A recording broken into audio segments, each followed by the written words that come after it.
Welcome back, ladies and gentlemen. Again, if you could please find your cell phones and silence them so we can enjoy our next session, Air War Over the Ardennes, without any interruptions. Thank you. Though we alluded to it this morning with Anthony's opening keynote, we're going to take a deeper dive into the air power that was over the Battle of the Bulge. For that, we will be hearing first from our Samuel Murray Stone Senior Historian here at the National World War II Museum, Dr. John Curatola. John served in the United States Marine Corps for 22 years as an officer. He received his PhD from the University of Kansas, and he has 2 books, with his third forthcoming, on armies afloat, about the amphibious operations and evolution in the ETO. Next, we will hear from Dr. Brian Laslie. Brian is the command historian at the U.S. Air Force Academy. He received his PhD from Kansas State. He's the author of The Air Force Way of War, and for those of you who watched it or were here this past June, he gave a great talk for our D-Day 80 symposium. Chairing this session is my friend and colleague, Dr. Sean Scanlon. He's the World War II military historian here at the museum's Jenny Craig Institute for the Study of War and Democracy. Received his PhD from Nebraska, so it's an all Big 8 panel right now as a Mizzou grad. Before joining us in July, Sean taught at Massachusetts College of Liberal Arts and at the University of Mississippi. So without further ado, I turn it over to Dr. Scanlon.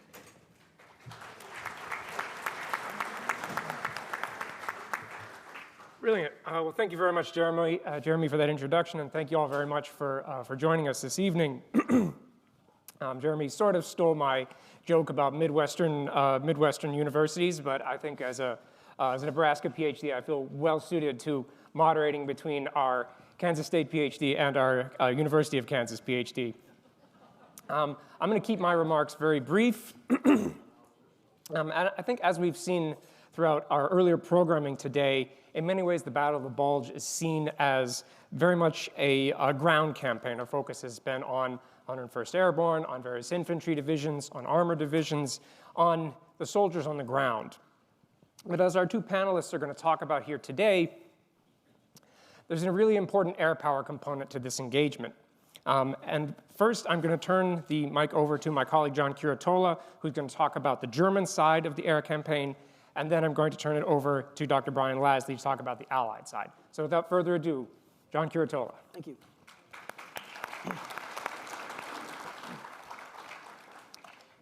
Most of you probably realize on my nameplate here, it says Lieutenant Colonel USMC. Yes, I'm talking about air power here. Don't let that confuse you. I'm the proud son of an Air Force officer, career Air Force officer, and he never knew what he did wrong to have his son join the Marine Corps. So with that. Slide, please.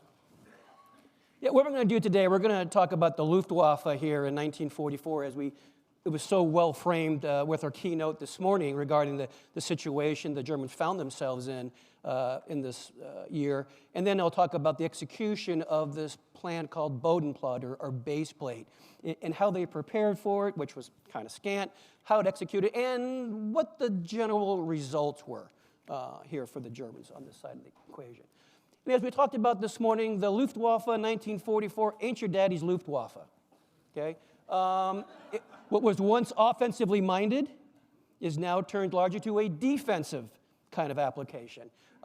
It's been engaged in an attritional kind of warfare that Germans weren't well suited for. The Americans and the British were grinding this thing out, and the Germans aren't built for that.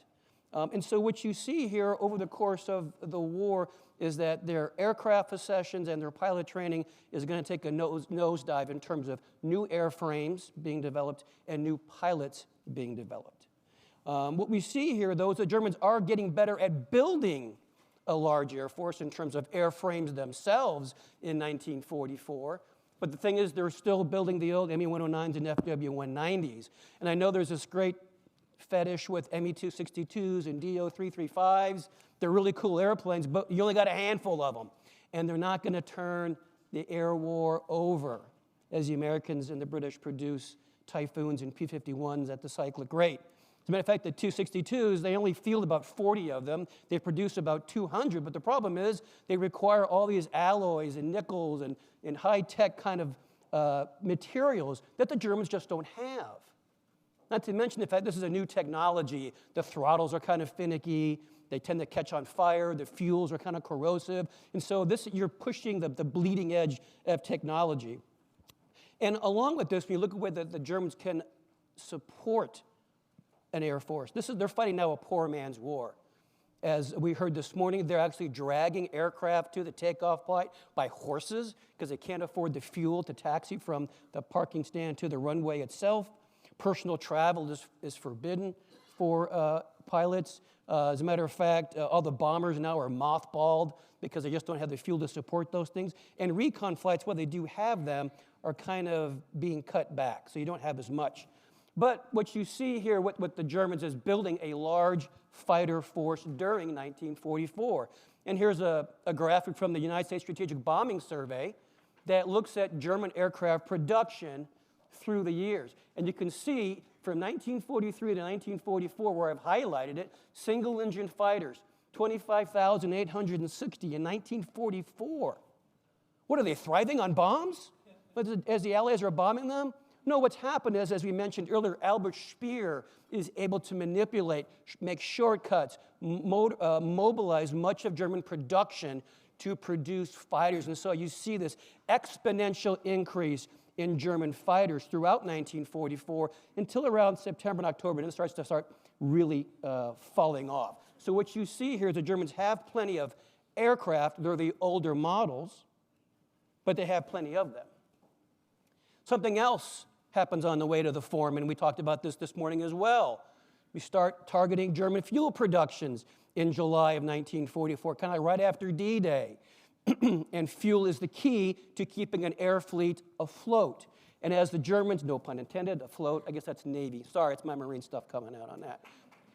I got a Navy guy over here, he gets it. Okay, but what you see here is the Luftwaffe can only sustain combat operations, they can't train pilots. And I like the quote here from Albert Speer, and I'll focus yourself on the latter half of this quote. He says, "Our hope is that the other side has an Air Force general staff as scatterbrained as ours."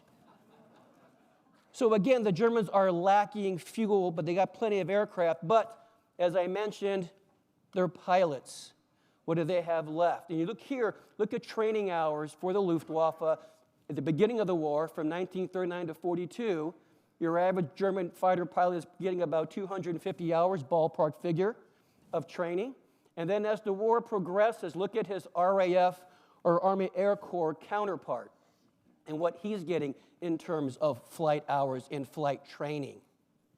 And by the time we get to the end of the war here in July 1944, he's getting about 100 hours of flight training. This is for your fighter pilots. And for those of you who are aviators are out here, you know that's probably enough time to learn how to take off and land.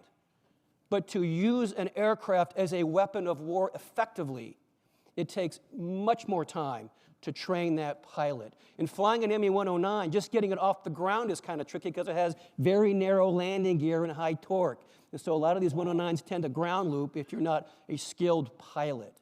And so what you see is the quality of the men in the cockpits in the Luftwaffe decrease over the course of the war. And of course, the destruction of the Luftwaffe. And you can see here in the same chart, talking about the number of German aircraft destroyed or damaged over the course of the war. And in 1944, they have more planes, they lose more planes, but they also can't afford to lose those pilots. As a matter of fact, around the same time frame, only a few group commanders have combat experience that exceeds 6 months. 6 months. And remember, the Luftwaffe has been at war since 1939. So unlike the Americans, where I could rotate a pilot home after 25 missions if he's a bomber, the Germans are day on, stay on. A small number have about 3 months worth of combat experience, but most of them have only between 8 to 30 days of combat experience during the time of the Bulge. And of course, the Americans are building air superiority over Germany, over Europe throughout 1944. which leads Göring to make the quip here in October that the Mustangs are practically doing flight training over Bavaria. By the same token, U.S. ace George Preddy, who was unfortunately killed Christmas Day in 1944 in a friendly aircraft fire, says, the boys that we're facing today aren't as good as the ones they were a year ago. The current crop isn't as experienced. So what you're seeing here is this attrition in quality of Luftwaffe pilots, even though they have plenty of airframes. And I think probably the best statement to underscore this is a statement from a Luftwaffe fighter pilot himself. Every time I close my canopy, I feel like as I'm closing the lid of my own coffin. That's why Luftwaffe first-person narratives are not very numerous subsequent to the war. You don't find a lot of living Luftwaffe pilots to have these kind of conversations about their experiences. Adolf Galland, which we mentioned this morning, is one of the few exceptions to that rule, who I actually met as a teenager in Germany, and he drove a red Porsche. He was like 90 years old at the time, so it was pretty cool. So this idea of Bodenplot, this idea that we're going to do this massive attack against American air power, Allied air power, I should say, over the Ardennes. And they're going to put out a warning order. And that's the warning of Varus 1.15 Tectunus, which basically is, it says, hey, all flying is supposed to end. There's a mission forthcoming the very next day, and followed by orders for Hermann, which is the time for 0920. It's not a reference to Hermann Göring. It's a reference to the Battle of Teutoburg Forest and their leader, Arminius. So it's a code saying, stand by for a message. There's more coming. Now, the Germans had tried to do what's called the big blow in September of 1944, but they didn't have the combat power, didn't have the aircraft, and the pilots to really do it. And so it keeps getting pushed down. But what you see here during the Battle of the Ardennes, they wanted to have this air in concert with the ground offensive. The problem is the weather. And so as a result, the Germans don't have much air power over the Ardennes during the actual battle. The only time they really start sortying here is on January 1st, 1945. And with this, they're going to have about 33 fighter groups and one attack group is pretty much what they can do.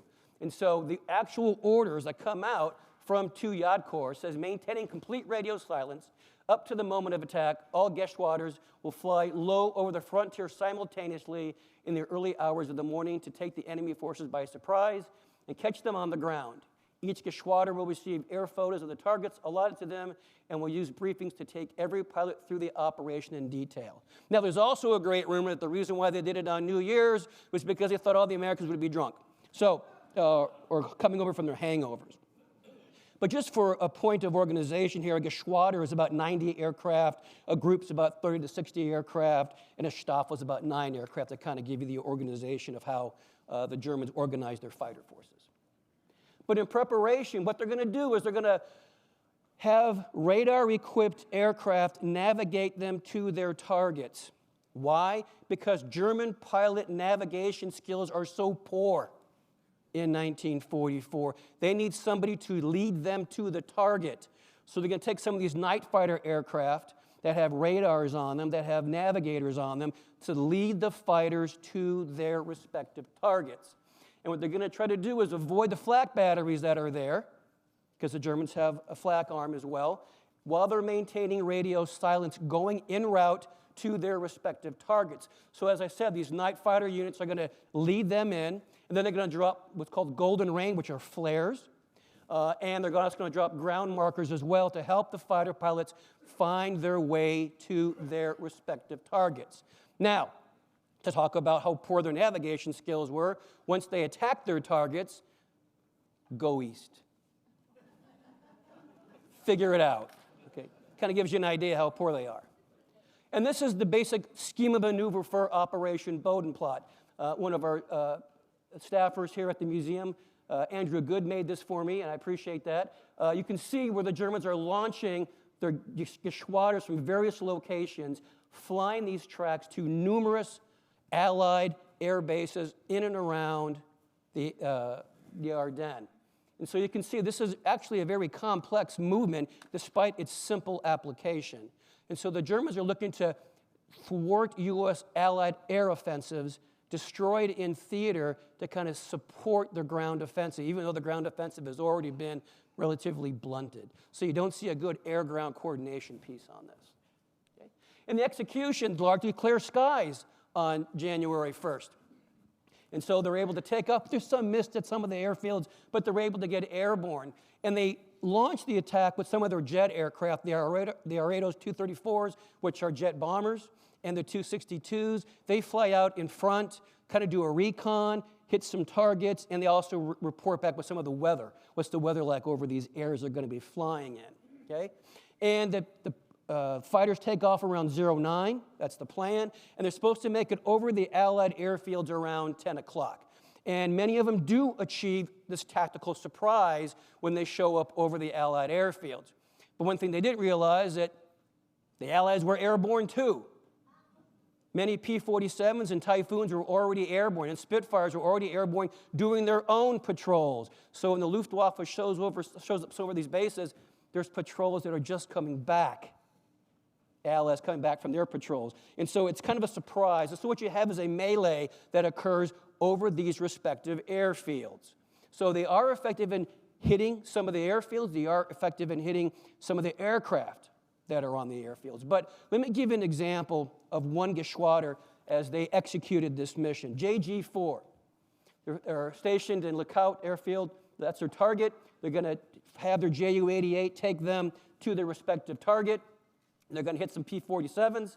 Well, the problem is they can't find A-89, which is their airfield. They wander around the area.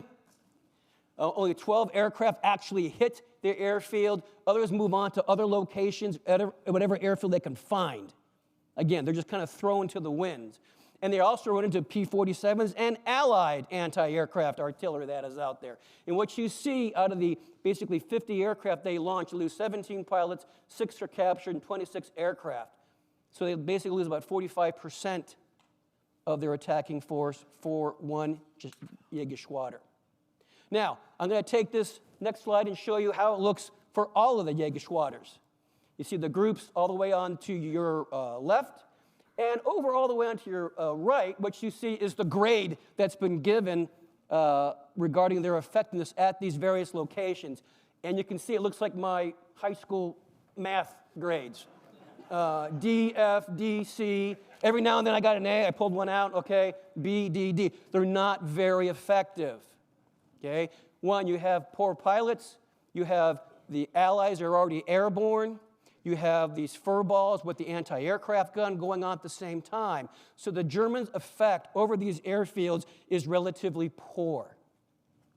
And they're going to lose a large numbers of pilots, and a number of them will end up being missing in action.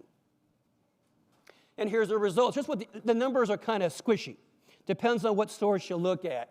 The Air Force is going to say, the U.S. Army Air Force is going to say they're going to lose about 134 aircraft, 62 damaged. The Brits say 144 with 84. And then what the Luftwaffe reports, 400 on the ground.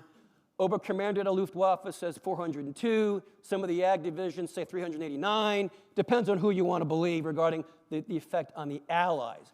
But for the Luftwaffe losses, what you see is 300 aircraft lost, 85 by AAA, overall 30% loss rate for all of the squadrons, and then 151 pilots.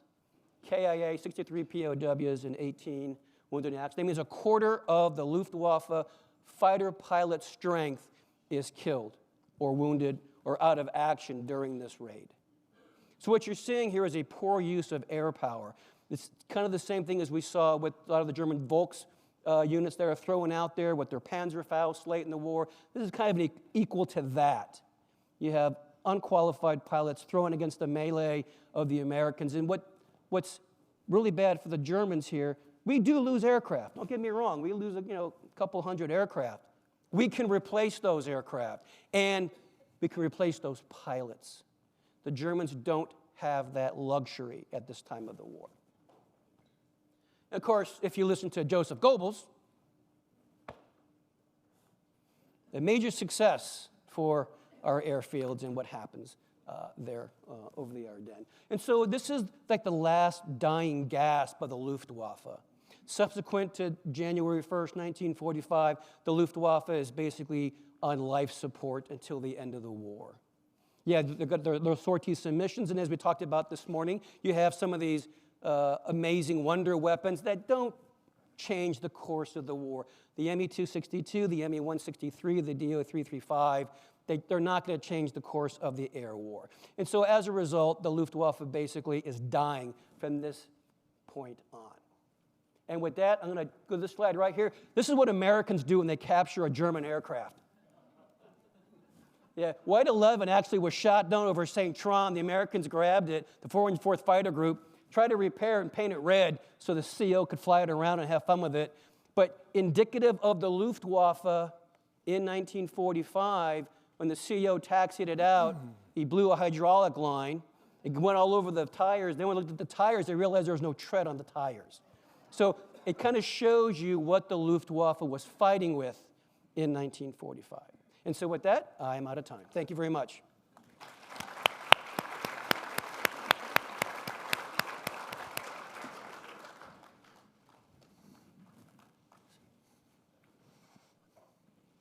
I was talking to Jeremy this morning, and I told him that I wasn't going to be here for the entire conference because I have to leave early tomorrow because I'm heading to Disneyland.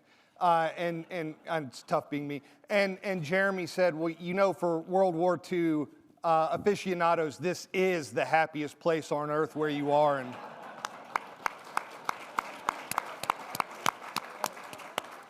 so I stand very much corrected there.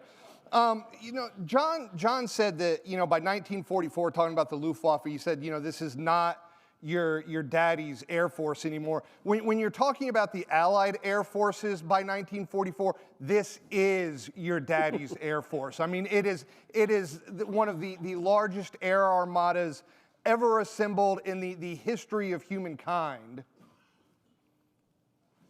And I'm curious what your first exposure to the Battle of the Bulge was. Now, chances are it comes from one of two places, depending on your generation. There is 1965 Henry Fonda's Battle of the Bulge, and then there is 2001's Band of Brothers, or as my kids call it, that movie with the Jimmy Fallon cameo. Blink and you'll miss it. Now, neither of these films rely heavily on, and it's not their purpose, what air power did in the Battle of the Bulge. Now, I'll give a point to Band of Brothers. They do show aerial resupply, and we are going to talk about that here in a few minutes. And I think if you miss what Allied air power does during the Bulge, you miss a very important component of that particular campaign. Now, again, not to take away from Bastogne, not to take away from the infantry or the armor, but to fully understand the battle, you have to add that air component into it. So I think the first question is could the offensive have worked? And I think we've heard enough from folks today that kind of leads us in the direction of no, all right? Really, under no circumstances was this going to be a successful operation. I think maybe Goering and Hitler might be the only two people on the planet that thought that this was going to work. The U.S. Army Air Forces in World War II, they produced a massive 7-volume set. We typically call it Craven and Kate. And it says that there does not seem to have been an expectation on the part of any of the German planners that the offensive could have possibly led to victory or another Dunkirk. They simply wanted to halt the Allies' advantages at that point. Now, when you are a military planner, it is not the best option to go into your battle plan with, this ain't ever gonna work, all right? But that's kind of where the Germans were at the end of 1944. Now, what's the key to this? And we've heard it time and time again, bad weather, all right? The Germans were relying on two things, bad weather and surprise. Such was the American air dominance, the Allied air dominance, forgive me. The Germans knew that if there was clear weather when this operation began, it was going to be over before they could get it started. So they really relied on that surprise element, and they really relied on that bad weather to cover what they were doing. Now, we heard a talk earlier today about intelligence in the war, and I think if I put myself in Ike's shoes, in Monty's shoes, in Bradley's shoes, I probably would have made the same decisions, right? And we talked earlier about mirror imaging. If I looked at what was going on in 1944, of course the Germans are massing. We're getting close to the German border. Resistance is going to get stiff. Of course they're not going to launch a major offensive. The roads will be bad. The weather will be bad. It doesn't make any sense for them to do that. So I think if I were a senior Allied leader, I would have made the same decisions. Now, please remember that you are also listening to the guy that went on national TV in 2019 and said there will absolutely, positively never be a United States Space Force. So take that for what it's worth. So let's talk really quickly. John did a great job talking about the German air commanders at the time. And obviously, it all kind of comes back to Hermann Goering at this point. Now, Goering was starting to fall out of favor with Hitler. And as soon as that started to happen, the German air commanders started to fall out of favor with Goering. Golan is obviously still around in December of 1944, but his influence is waning. He has not been fired yet, but that's coming. So really, when you look at what the Germans plan to do, and Hitler and Goering ordered the Luftwaffe to come up with 3,000 fighters to support the offensive. And that, listen, that is a great number of aircraft if they existed, which at the time they did not. German Air Force Command West noted that they had no more than 2,200 aircraft of all types. Not just fighters. When you put in light, medium, heavy, reconnaissance, whatever you wanted, German Air Force West could come up with no more than 2,200 aircraft for this offensive. A far reach from what Hitler and Goering wanted. In addition to that, only 1,376 of those aircraft were combat capable or operational at the time. Worse still, and as John mentioned, most of the German pilots by this point in the war lacked even elementary operational experience. Not only had they not been in combat, they simply were not trained enough to operate the high-performance aircraft that they were being called upon to do. Now, when you look at the other side of the coin and what the Allies brought to the fight, Patton called Otto Weyland, Opie, to his friends, called him the best damn general in the Air Corps. And I think that's a fair assessment, but I think when you look at the air commanders that are in Europe at this time, they pretty much are the best damn generals that the Army Air Forces have to offer. And that's across the Americans, the British, the Canadians.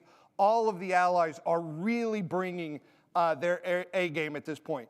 Hoyt Vandenberg, Mary Conyngham, Pete Casada, Opie Weyland, all of these are the best that we have to offer. And most of them now have experience having come up through North Africa, through Sicily, working on those coordination measures with the Army. So it really was our A team. Now, in addition to that, if you look at the bottom right of the slide here, this is the best map I could find, show you where our operational airfields were.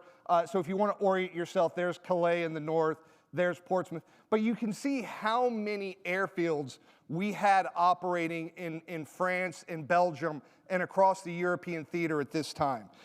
We are able to put together 4,000 frontline fighters for this engagement. That means that we have 4,000 P-51s, P-47s, P-38s, whatever it is you want, Army Ground Command, or whatever it is you need us to do as the Army Air Forces, we will be able to do that. So we're familiar with this map by this point, but this kind of gives you a sense of what the air component looked like. Ike essentially draws a line right down the center of the Bulge. He puts 9th TAC in charge in the north. He puts 19th TAC in charge in the south. That's Weyland, that's Patton's tactical air commander in the south. Then you've got the 2nd, the 19th, and also the 29th TAC not shown on this. By the way, Ninth TAC also, or 9th Air Force also got to borrow an entire bomb division from the 8th Air Force. So when you look at the amount of air power that we are able to put up for the deep penetration raids over Germany later in the war, the 8th Air Force has 3 bomber divisions. One of those is essentially loaned to 9th Air Force for this operation. And so when you look at the air response day by day, and I don't want to go too deeply into this because I could stand up here and talk about this unit attacked here, this unit attacked there, but I think what is important to note is that you have the period of confusion, which is really the opening 48 hours of the operation. You have the period of bad weather, which lasts the next 5 days. But the weather breaks on the 23rd. My understanding is this is due to Patton's chaplain, right? He made right. So Patton's chaplain prayed and the skies cleared and Allied air power was able to ply their trade. When the weather breaks, 9th, 19th, 29th TAC, and 2nd Tactical Air Forces all go into action. Now, obviously the commanders had not been sitting around for the 5 days of bad weather hoping for good weather, right? They were planning what they were going to do. And it really comes down to three things. That's aerial resupply, strategic attack, and then tactical attack. Yeah, perfect. So aerial resupply, and this goes back to Band of Brothers. If you remember the Bastogne episode, you actually see the C-47s flying over Bastogne and dropping supplies. But it went farther than that. Gliders were able to get in and around the environment, and those gliders brought in doctors, surgeons, and medics. We were able to drop 169 tons of supplies delivered by 269 C-47s over Bastogne. And so that aerial resupply, and again, as someone mentioned earlier this morning, bringing in things like artillery rounds to help that city hold on, was no small part of the reason that they were able to do that.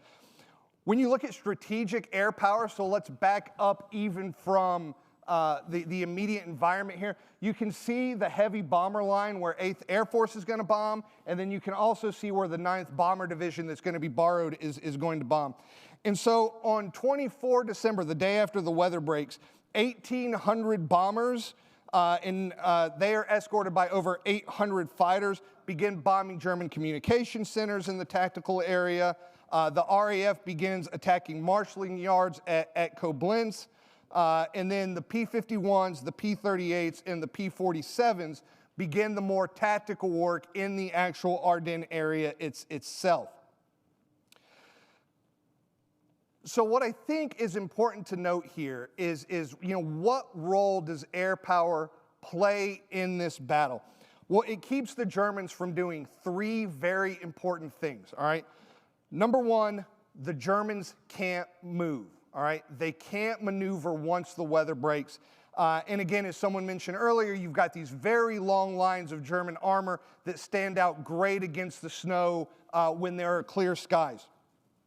The Germans, after the 23rd, can only move at night. So they can't move. If they can't move, it means they can't resupply. So all of the things that we've talked about that an army needs to continue to go forward can't get to those troops once the weather breaks. So the Germans can't move, the Germans can't resupply, and without the Luftwaffe being able to put up an offensive air capability over the battle area, the Germans can't adapt. They are very much a week into this operation into a reactive mode. So what does air power net you after December 23rd? The bad guys can't move, they can't resupply, they can't react, and that enables the forces on the ground to be able to go in there and do what they do. And that is it. So I guess we move on to questions now. All right. Great.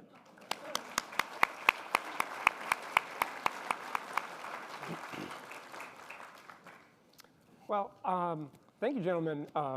Brian, John, I thought one way we might get at this is by sort of taking a big picture approach and then sort of a small picture. So I think I'll try and put a couple of big questions to both of you and to compare the Allied situation with the German situation. So from the big picture, I'm really interested in the sort of societies and the economies behind these air forces, because certainly the American and British situations and the German situations reflect the battlefield realities, but they also represent the sort of economic capabilities of their respective countries. So I'm wondering if you could talk about the sort of economic forces behind German aircraft production versus Allied production. Like, what are the big picture factors that make these situations possible? Yeah, one of the things people tend to forget is when the Germans entered the Second World War, the sting of the First World War is still very vibrant. Those of you who've been to Germany, you've seen almost every small town has a monument to the First World War. Why? Because we almost won. We're that close. It's a lie. Doesn't matter, though the people buy it. And so what Hitler is very sensitive to is the home front, and keeping the people at home with what we call guns and butter. That's the term that they use. And so the Germans don't fully mobilize their factories and their manpower until it's really too late in the war. Around like 42, they start slave labor. Everybody's in on this thing, a war-footing economy, which is a problem for the strategic bombing campaign because they assumed that it was already at 100%. And it wasn't. It was about 75% ballpark figure.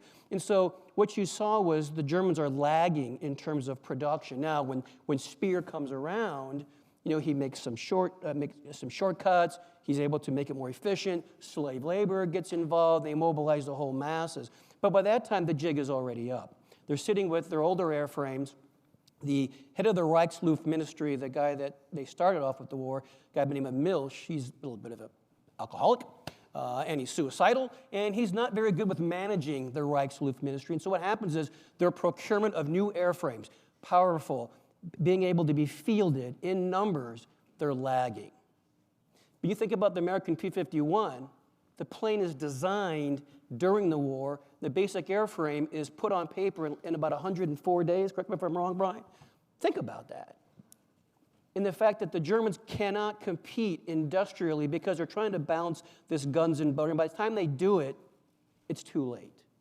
And so their designs are lagging. Their Me-210, the Me-410, is their messes. They're complete engineering fiasco. We talked about the over-engineering of the tanks.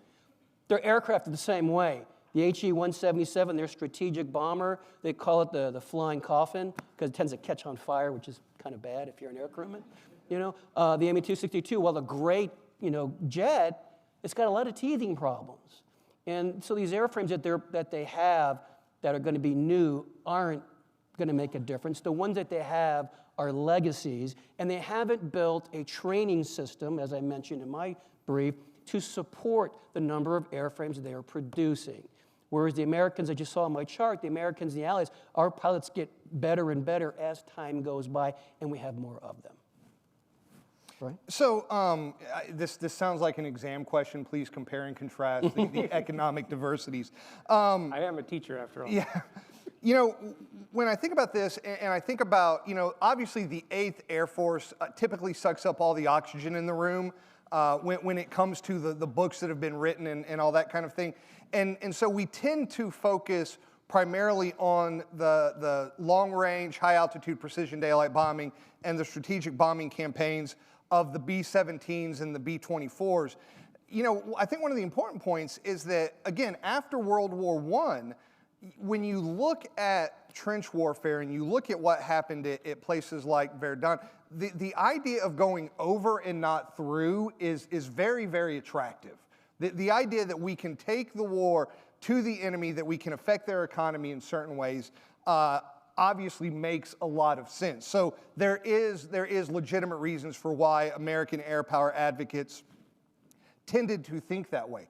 And we build tens of thousands of B-17s and B-24s, but we build thousands upon thousands of P-51s, P-47s, P-38s.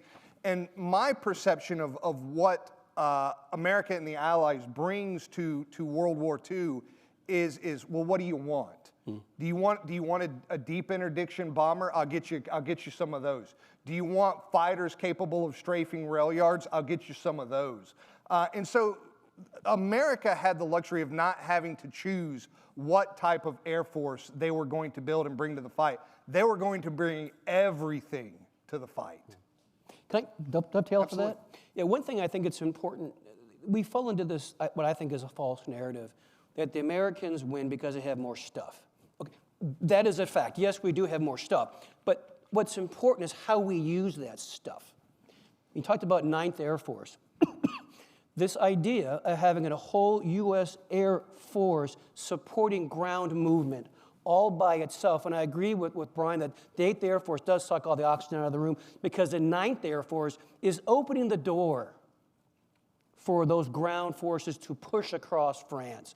This integration of air and ground forces working together, the synergy of what we call combined arms integration, aviation, artillery, armor, infantry, all working together, all in a synergistic manner, is something no other military can do. The Germans don't master it like the U.S. Army and the Brits do. Not even close, and the Japanese don't even know what that means. And so what you're seeing here, and I agree with my colleague here, is that not only do we have more stuff, but it's the way we integrate fires and mass fires in a coordinated manner that makes a big difference. Can I Please. piggyback off your Please, go right piggyback of my original comment? I also, it's important to think about the way in which our pilots were trained. Obviously, you know names like Jimmy Thatch, who learns the tactics through trial and error of how to dogfight against the Japanese. The difference between the American way of war here and kind of the Axis way of war is our pilots would get combat experience, and then they would come back and train the younger generation. So it was a constant turnover in the way that our pilots learned from the aces and the aviators who had kind of been there and done that. This was not something you saw with the Germans or the Japanese who, as you mentioned, fly until you die. Yeah, so they're eating their own seed corn to a certain extent that doesn't allow them to grow as a force, whereas our allied air forces certainly do that. Brilliant. Thank you so much, gentlemen. So we've talked about the sort of high-level stuff, but I want to get more granular into the individual experiences. So given your sort of respective focuses for this panel, John, I wonder if you could talk a little bit about the sort of experience of a Luftwaffe pilot during this campaign. And Brian, I'd love if you could do the same thing for the Americans and the British. Yeah, as I mentioned before, most of your pilots have only a few days, if a few weeks of combat, most of them, combat experience. They've been rushed through flight training. So, as I mentioned, about 100 hours of flight time. And again, that allows you to take off, land, maybe do some basic aerobatics, those kinds of things. But again, to take a weapon like an ME-109 or an FW-190 and use it as a weapon system, not just fly the airplane. I can fly my Cessna around and burn gas. That's easy. But to use it as an actual weapon system is a whole other skill set that they don't have. And so to dovetail for your dovetail, this idea of the American fighter pilots learning from those who went before them, have more skill, have more hours. And so when they're taking on a German pilot in an ME-109 who knows how to take off and land and maybe drop a bomb and fly back, if it gets into a firefight or a dogfight with a P-51 or a P-47, he is outmatched already, at least by the pilot himself. And so when you look at what these pilots are doing, they're not that they're not brave and not that they're not dedicated to fighting for their homeland. They are, and they're motivated. The problem is they don't have the skill sets, and they're increasingly younger and younger. 17, 18 years old. And again, what you're seeing here is a lack of quality in regard to the pilots, even though they have a huge quantity of older airframes, but they can't match the newer airframes that the Allies have. And I don't have the numbers of how many training hours Americans have going into combat overseas, be that the European or the Pacific theater, but it is substantial.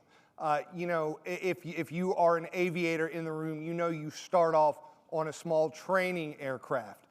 You learn navigation, you learn fuel consumption. And this is built upon and built upon and built upon this building block approach until you learn how to fly and handle high-performance aircraft, be that a very large 4-engine bomber or a single-seat, single-engine fighter. So our pilots, by this stage in the war, are very well trained. In fact, what we are seeing now in the publishing world, is we're seeing now stories of folks who spent so much time in training that were kind of held in reserve, who never got into Europe or the Pacific. I mean, we had entire air forces of B-24s that were going to be used in the Pacific theater that we never ended up using. So again, I think the amount of training that our air crews, not just the fighter pilots, but the air crew as a weapon system went through really cannot be overstated. And even in theater, when a new minted Army Air Corps pilot showed up in theater, he was put in some training before thrown into the mix to get some method. They asked Kurt LeMay, at what point in the air war did sufficiently trained pilots arrive in the European theater? And his answer is, that never happened. The only way Kurt LeMay can say that. But because they had to take these guys and train them in theater, have them work with a experienced pilot to kind of grow their ability and capabilities in theater before they were thrown into the fray. So even in theater, they're getting trained and getting better prepared. Luftwaffe, no such animal. So I'm curious about what the Operation Bodenplatte really means for the rest of the war. So given the German losses in late 44, early 45, what does this mean for the Luftwaffe for the rest of the war? Like, is Luftwaffe able to continue operating, and at what level? Yeah, it's in its death throes. It's onesies and twosies. They can still launch a couple of 262s. They can still launch a couple of fighter raids. There still is a presence, but air superiority has firmly been established by the time the Bulge occurs. The Army Air Corps and the RAF own all the air there. And so what you see is the Luftwaffe operating in a very small scale, and they will operate all the way to the end of the war. However, it's in small penny packets of air power, nothing in an organized fashion. This is the last major operation that the Luftwaffe is really going to be able to field. And while the Mi-62 is great, and it can shoot down a couple of bombers here and there, it's not going to change the air war. Yeah, I think by something like late December, the Allies can put up thousands of sorties every day, and the Luftwaffe is lucky if they can put up 200. I mean, the disparity there is just too great to overcome. Yeah. And I think to take this to the next level and get back to your question, how does it reflect Germany? The Germans can build an army that can go to France, and it can build an army that maybe can take Poland. But they don't build an army that can go all the way to Moscow and sustain it and continue combat operations. They don't think logistically, which air power is a system of which the pilot and the aircraft are only the most visible aspect of that system. It requires airfields and maintenance and fuel and oil and bomb dumps and all the other logistics support trail to put that one airplane in the air. And the Germans don't have it. They don't think of robust logistics like the Americans and the Allies do. Highly trained mechanics, too. I mean, we're not talking about fixing a Ford or a Chevy engine here. I mean, these are guys that can tear down a B-17's engine in a matter of hours and have that aircraft flying again. Yeah, even as early as 1942, when the Germans are still in North Africa, they are already having problems with fuel, tires, oil. When the Americans take over the Gerbini airfields in Sicily in 1943, they find hundreds of aircraft sitting on the ground, German aircraft sitting on the ground for lack of what we call organizational maintenance. First echelon, stuff that's supposed to be done at the squadron level because they don't have the supplies or materials to keep those aircraft in the air. Well, gentlemen, this is a fascinating discussion. I think we could keep going, but I think we'd love to get some questions from the audience. So I think we've got some folks out there with microphones. Thank you to Brian, John, and Sean.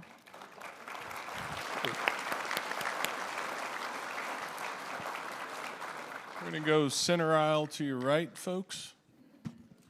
When you talk about the Germans losing all their pilots, when they attack onto the Allied fields, it was my impression, some of the stuff I've read, that we were able to save a lot of those pilots. That even if they were shot down, we were able to save a lot more than the Germans were. Is that correct? Yeah, we do capture a number of those pilots, and make them prisoners of war. Which, if you're a German pilot in '45, not a bad deal. Because I certainly don't want to go east, We all know what I'm talking about there. So yeah, there are a number of, because they're over Allied lines, so when they bail out. Now some guys do trapped back to Germany on foot, but a number of them are indeed captured, and good for them actually. We're going to stay to your right, about halfway back, gents. After the weather cleared and when the counterattacks at the upper and lower shoulders started happening, was there time and the ability to coordinate for ground-to-air support, or were the two groups doing their own thing? Yeah, no, that's a great question, and something that was in my notes that I completely missed and meant to talk about. No, 9th TAC has been around for a long time, and they have very good coordination with 1st Army. And this goes all the way back to the experiences in North Africa, where the tactical air forces and the ground components learn to work effectively together. And so what you saw a lot of times was that things like 9th TAC or 19th TAC, their headquarters was typically co-located with the ground components. So they did have a system for close air support, for on-call CAS. They worked really well together. So the Army, and at least the American Army and the American Army Air Forces by this point in the war knew how to function together as a cohesive unit. Yeah. If I may dovetail off of that, I agree 100% with what Brian said, because what we see in the Mediterranean is the Army, Navy, and the Army Air Corps start to figure out this idea of combined arms integration. They figure it out.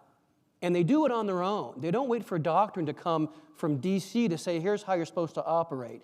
And here's an example I will give you. On Operation Husky, when the Americans go ashore in Sicily, the tactical air forces are too busy going deep and going long with battlefield air interdiction, hitting rail lines and supplies depots. There's no close air support for 1st Infantry Division when they go ashore at Gela. However, 2 months later, when the Americans go to shore at Salerno, the Army Air Corps is over the amphibious objective area. They are spotting naval gunfire. They are being called in to hit German armor as it's trying to pierce the beachhead. And this happens in a short span of 2 months. So it shows you the fact that the Americans are figuring this stuff out of how to work all the domains of air, land, and sea together. Yeah, and they had been doing that again since North Africa. I mean, most of the people I showed you, 9th, 19th, 2nd TAF, all of those individuals were, or many of them were veterans of North Africa, Sicily. They had been with the Allied machine for many years. So they had been working on this. And on top of that, we look at the Germans with their Blitzkrieg and what they do in France in 1940 and the Luftwaffe providing close air support, and they do. But what you don't have in 1940 are Luftwaffe pilots talking to armor commanders on the ground. Here, we have Army Group Commander or Army representatives in the air in L4 spotter planes and air guys on the ground, and they're talking to each other, what we would call today a 9-line, calling in for air support, and this is happening what we would call real time. The Germans don't do that until like 43 in the Eastern Front, and then by that time it's too late. The Americans figure out that you have to work together and in a coordinated fashion and talking to each other with representatives of all their respective services talking on the same nets. And I think that multi-year, those engagements had built relationships too. I mean, Agreed. Wayland and Patton were tied together at the hip. There's a great photograph of Pete Casada flying Eisenhower around. Monty and Cunningham was a different story. They were not, shall we say, simpatico, but for the most part, these Allied air commanders had now spent years with their ground equivalents. Next question is going to be to your left with Connie, please. Hi, fascinating talk. One question I've always been curious about, in 1942, the ME-109 with the F model, it's reached its end.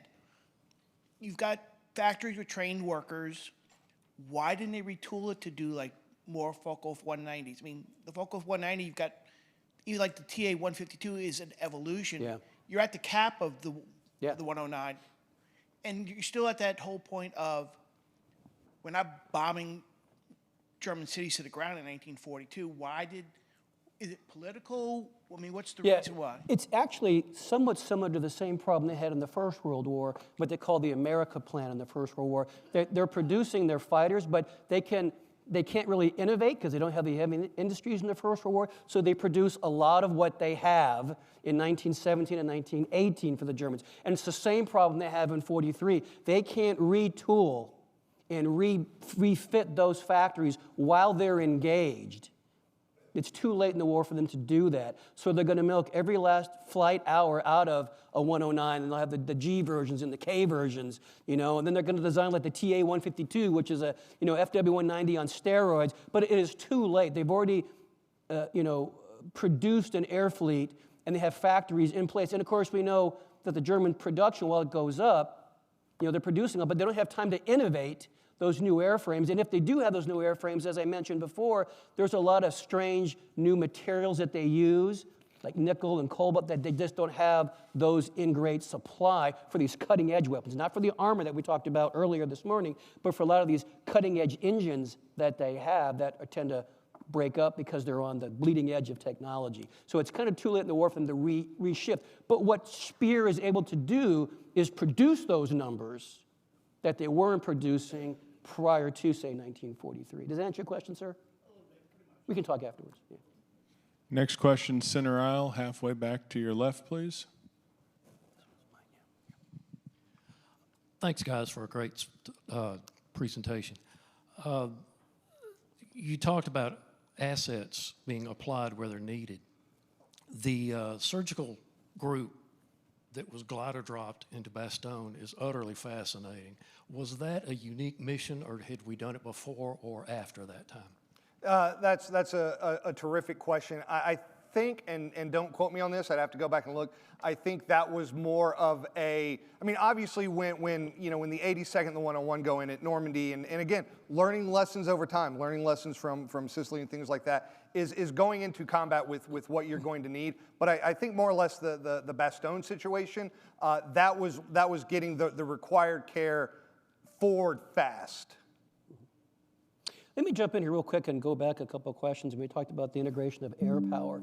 At the D-Day 80 celebration, for those of you who are lucky enough to join us there this summer, one of the things I found out in visiting was that on D-Day at 21:45 that night, the first airfield is cleared by the Allies. It's an emergency airfield, don't get me wrong, but on D-Day, the first airfield is cleared so we can have emergency landings there. We just took a toehold. And then over the next 90 days, you'll see the proliferation of air bases that Brian was talking about. This is how much effort we put in. That requires engineers with graders and matting and all those things that come part and parcel. We put that package together, which allows us to force project. In the back center. A neighbor of mine in California turned out to be a Luftwaffe pilot. And of course, when I found that out, I didn't know how to get out of his house fast enough. Yeah. But it turns out that he was flying his plane over London when he heard the war was over. And he decided immediately to land that plane in American territory, which he did. I don't remember where it was, but when he landed, he was captured, which is what he wanted. He wanted to go back to America, not to Germany. And if you have time, I hope you go to the Smithsonian in Washington, the Air Smithsonian.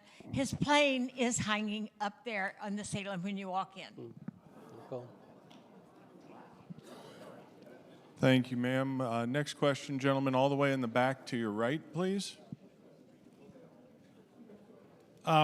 Just given the grim state of the Luftwaffe, I was just thinking about the sort of haywire plan, Operation Leonidas, to use fighter planes and ill-trained pilots to ram bombers, given that it's one pilot, one fighter plane, and the bomber's got a whole crew and 4 engines.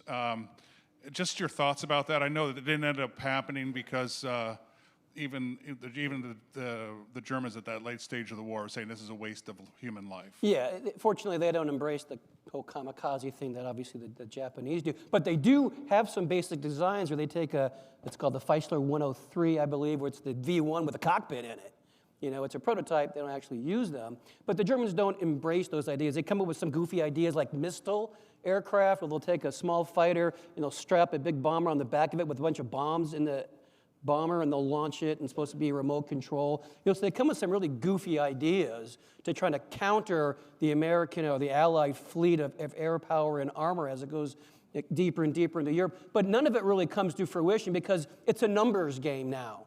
You know, and so there's mass. And no matter what the Germans can do, they can't match that, no matter how innovative they are, as we talked about this morning.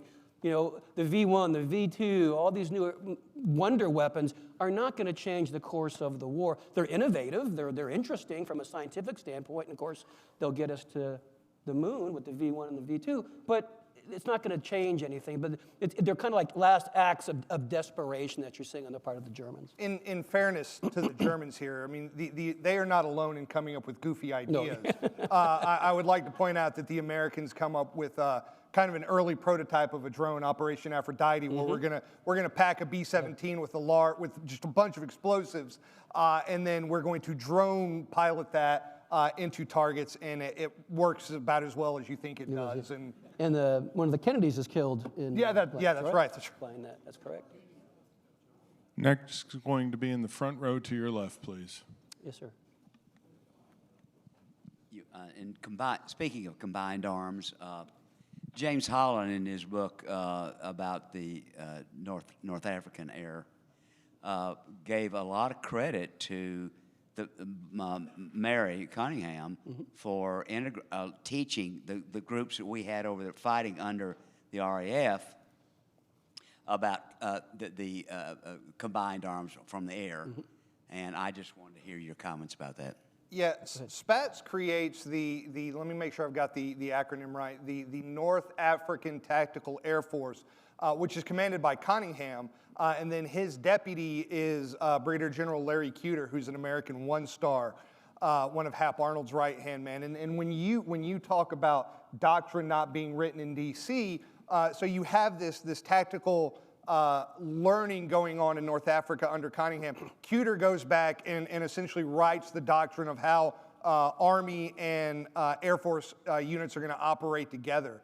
After North Africa, he comes back and he becomes a doctrine writer of sorts. But it's very important. I mean, the relationships and the learning that is built in North Africa is going to pay dividends years down the road. Because we know that the Brits have been involved in this war for years. We're Johnny-come-lately to the war, so they have all this combat experience, so we have a lot to learn from our British brethren. We're going to stay with Connie in the front to your left, gentlemen. Thanks very much. So I'm going to ask a question more broadly about the Battle of the Bulge. And I kind of look at some of the earlier discussions where we've got 4 divisions over a front that maybe should have 8 or 10. And my question is, did the Battle of the Bulge happen because of Hap Arnold and Ernest King? In other words, were we running up the score in the air war and in the naval battles, and those people have got to come from someplace, and does it end up that we just don't have enough trigger pullers in the Bulge?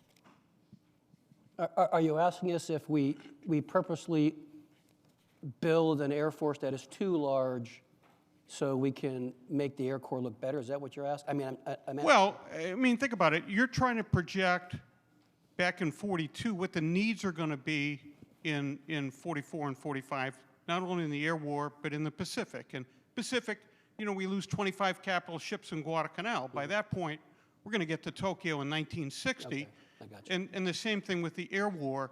Is it just a matter of, hey, you know, Ernie King and Hap Arnold were a little bit more persuasive, that's all. Yeah, and please jump in here. What's interesting is the Air Corps writes what's called Air War Planning Document 41, and it's a blueprint for the air war.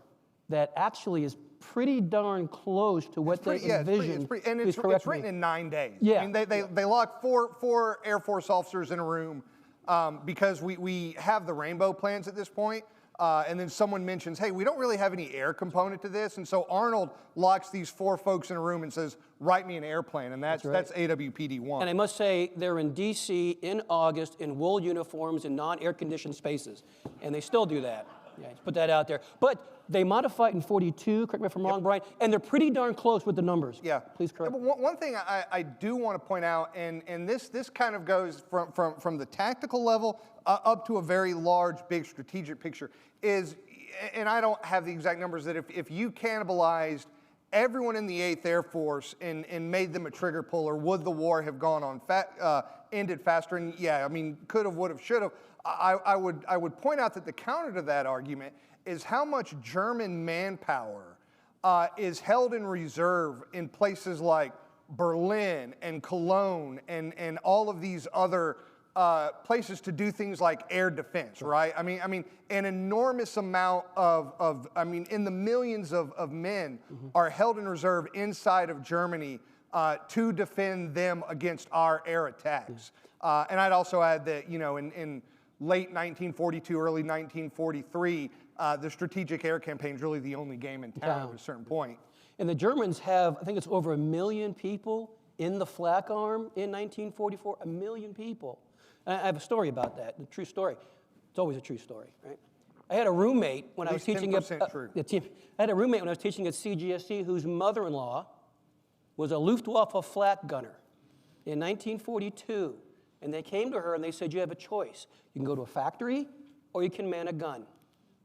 And as a young Fraulein, she manned a flak tower in Berlin shooting at B-17s from 1943 to 1945. And I interviewed her and I asked her, well, when did you know the war was over? And she says, after Stalingrad, we kind of knew in 43. And I said, well, why did you keep fighting? And her answer was perfect. She goes, what did you expect me to do? This is where I live, and I'm living in a totalitarian, dictatorship. What did you expect me to do? And I'm like, of course, that's what she did. But to give an idea of what's going on and how the Strat bombing campaign, well, it doesn't necessarily shut down German production, but it causes the Germans to reorient people, resources, and assets to defend the homeland as opposed to having them out on either the East or the Western Front. We're going to take chair's prerogative. The chair of our conference program committee has a comment. My name is Alan Millett, and I have some knowledge of the subject that was raised. The Army's problem was misassignment of its personnel on the internal duties. The reason they had short of riflemen was they had too many truck drivers and mechanics and others who were doing essential tasks, to be sure, but they were far too numerous. And the difficulty was the internal assignments that the Army had imposed, and that's why they had to strip logistical units to find infantrymen, which was tough on the truck drivers who weren't used to handling rifles. Thank you, sir. I know we have one in the front with Joe.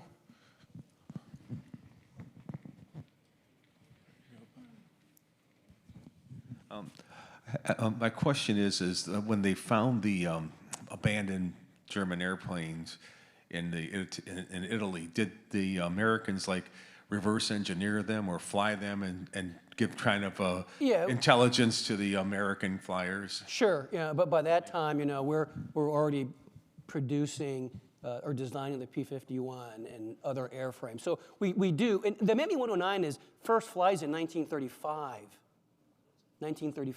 And so we're pretty aware of the design itself. The 600 series engine comes out shortly thereafter. And so we pretty much have an idea of what their airframes can and can't do. The FW-190 kind of throws us for a little bit of a loop for a while. But when the 51 shows up, nothing can match her. The 47s are relegated largely to close air support because they don't have the range and the high altitude where the P-51s can do it all. And so the 190 can hold its own with a 51, but 109 is kind of getting old. But we do have a good idea of air intelligence enough. I think exploitation of enemy aircraft is something that I don't want to say America is unique at, but you can look at the history of air power and see where we did that with Japanese aircraft early in the Second World War, and we continue doing that with Russian aircraft during the Cold War. Learning what the other person's aircraft can do is a long-standing American tradition. And the Germans had a squadron of Allied aircraft that they would fly around as well, and they would take a B-17 and have it kind of join a formation, and find out how the Americans are actually operating, and then they made a rule that if a plane tries to join your formation, shoot at it, because it might be a German. Yeah. We're going to go with Connie to your far right, gentlemen. I enjoyed your talk. Did the Germans in desperation ever consider a kamikaze approach? They do, like I mentioned before, they do produce this Feisler F-103. It's a V1 with a cockpit in it, but they've never actually used it, but it's like a concept aircraft. They do have some aircraft that they will use for ramming, which you're getting pretty desperate at the end of the war. But what's really interesting is the Germans come up with what's called the Wild Sow mission.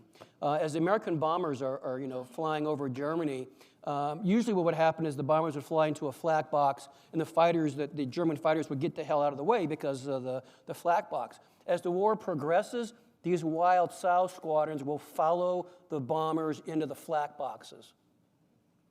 While German flak is shooting at the bombers, they're in those boxes shooting at the American bombers. And so you see kind of a desperation in some of their applications with regard to defense. As far as kamikazes, the 103 is the only thing that I know about, unless Brian has nothing that. Yeah. I think what we all tend to talk about is the Me-262, right? That's gonna save the day. That's gonna change the game.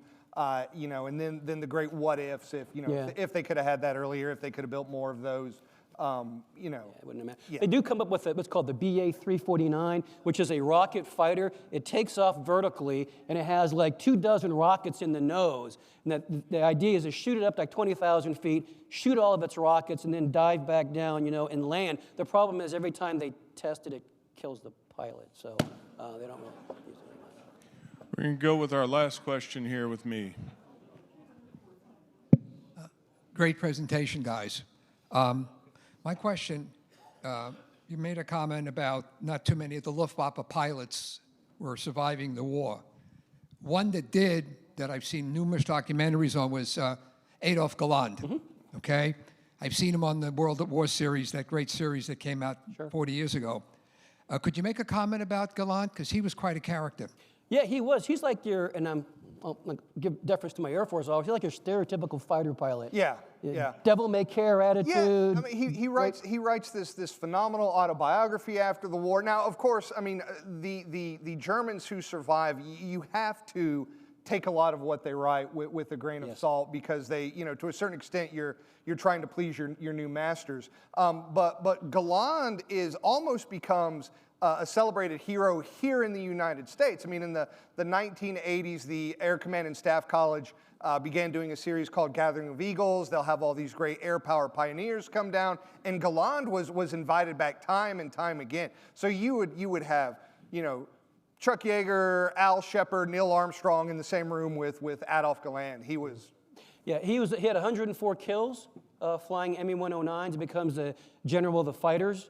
And he is one of the guys who does speak truth to power, which is why he is fired, as Brian mentioned. But he actually survives the war, and he kind of carries the legacy of the Luftwaffe after the war. He's kind of the voice piece for it. Yeah, and when he's fired in January of 1945, Goering fires him, and then Goering calls all of the rest of his fighter pilot commanders together, and they actually stage kind of a revolt. In fact, I think it's called the Revolt of the Fighter Pilots. That's right. Yeah.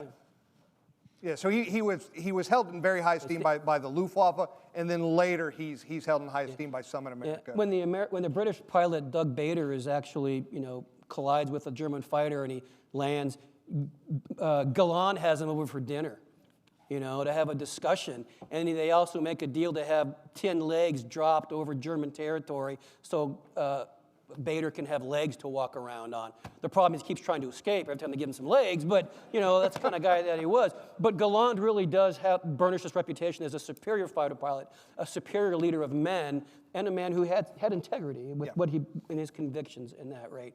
Like I mentioned, I met him like in 1979 as a young high school student, and he drove up in his red Porsche, and he had a substantially younger woman on his arm. So that's kind of Adolf Galland. Sean, John, and Brian, thank you very much. That was fun. It was. We had a good time. I thought Alan Millett was about to kill us.